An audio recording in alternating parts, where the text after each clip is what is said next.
황교안 대표와 최근 며칠 사이 급격하게 갈등이 수면 위로 비춰졌던 김형우 위원장이 돌연 오늘 사퇴했습니다. 우선 추천 지역에 일단 이제 표면적으로는 이게 가장 큰 문제가 되는데 강남병의 이제 김미균 후보가 공천 추천이 됐었는데 이 부분과 관련돼서 잡음이 일고 반대 여론이 많았었습니다. 모든 사태에 책임지고 공관위원장직을 사직하겠다.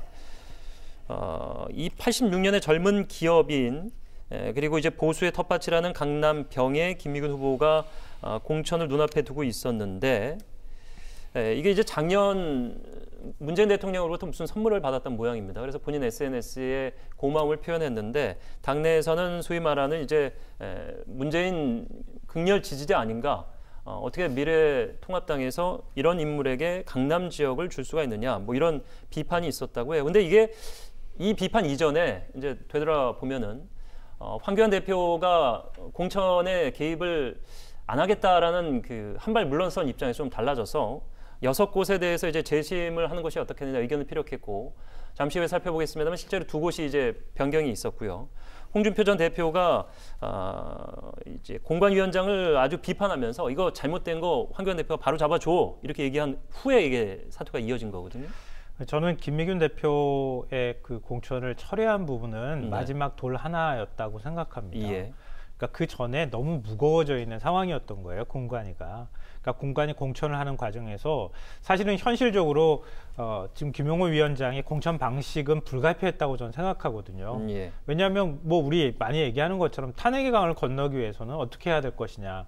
그동안에 박근혜 전 대통령 탄핵을 두고 탄핵에 찬성했던 측과 반대했던 측의 그 반목과 갈등이 너무 심각한 상황이었고 네. 보수 혁신이라고 하는 과제를 이번에 보여주지 않으면 선거에서 승리할 수 없다고 하는 절박감 같은 게 있었기 때문에 공천하는 과정에서 일정 부분 물갈이는 불가피했고 특히 티켓 물갈이나 이런 것들은 불가피했다고 보거든요. 너무 무거운 짐을 지고 있었던 측면이 하나가 있다고 생각하고요. 둘째로는 홍준표 전 대표 문제에서부터 사실은 굉장히 이렇게 촉발이 된 측면이 있거든요. 예. 홍 전 대표를 굳이 왜 수도권을 끌어올리려고 했느냐. 마지막에 결국은 대구 쪽으로 출마하겠다고 하는 상황까지 가게 만든 것은 너무 과하게 밀어붙인 것 아니냐. 그런 것들 때문에 전부 다 사실 공천에서 탈락한 후보들 입장에서는 불만들이 쌓일 수밖에 없거든요. 근데 그게 일순간에 그 불만이 폭발하면서 공관위 차원에서 감당하기 어려운 차원으로 간 것이 아닐까 그런 생각이 듭니다. 관련돼서 뭐 짧게 정리 좀 해주시죠. 어쨌든 김용호 위원장은요 여러 가지 공천을 잘못했어요. 네. 그렇기 때문에 본인이 그 부분에 대해서 좀 책임진다는 모습을 취했고 저는 너무 잘못한 것 중에 제일 큰 잘못은 경선 기회를 안 준 것. 너무 단수공천 우선 추천 지역이 너무 많아요. 그러니까 지금 경선한 데가 30%밖에 안 되는데 그동안 지역을 갈고 닦았던 청년 당협위원장들 같은 경우에는 기회조차 받지 못했거든요. 그러한 것들에 대한 부담감이 결국엔 김형우 위원장을 사퇴시켰다라는 생각이 듭니다.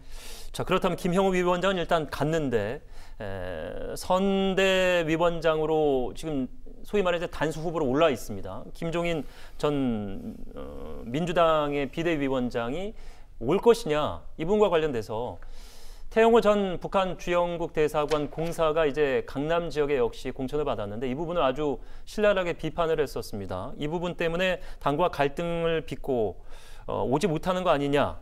그런데 또 오늘 이야기는 올 것 같다. 근데 심재철 원내대표는 한두 시간 전쯤에 사과해라. 뭐 이런 주고받는 그 말들이 이게 지금 올 수 있겠습니까? 어떻게 생각하세요? 결론적으로 말씀드리면요 오른쪽으로 거의 정리가 되는 것 같아요. 그러니까 김종인 위원장도 태영호에 대해서 더 이상 얘기를 하지 않겠다고 그랬고 태영호 후보도 김종인 위원장에 대해서 더 이상 감정적인 반응은 하지 않겠다라고 황교안 대표가 중재를 잘 한 것 같습니다. 그렇기 때문에 김종인 위원장은 선대위원장으로 주말 지나서쯤엔 오지 않을까라는 생각이 들고 이런 것들이 되게 안 좋아요. 참 지도부들끼리 여러 가지 긴밀하게 협의를 해서 이 공천 과정 중에 불협화음이 안 나와야 되는데 서로 각자 얘기들을 하는 것은 상당히 향후 선거 과정 중에서도 많은 마이너스 요인이다. 그렇게 말씀드립니다.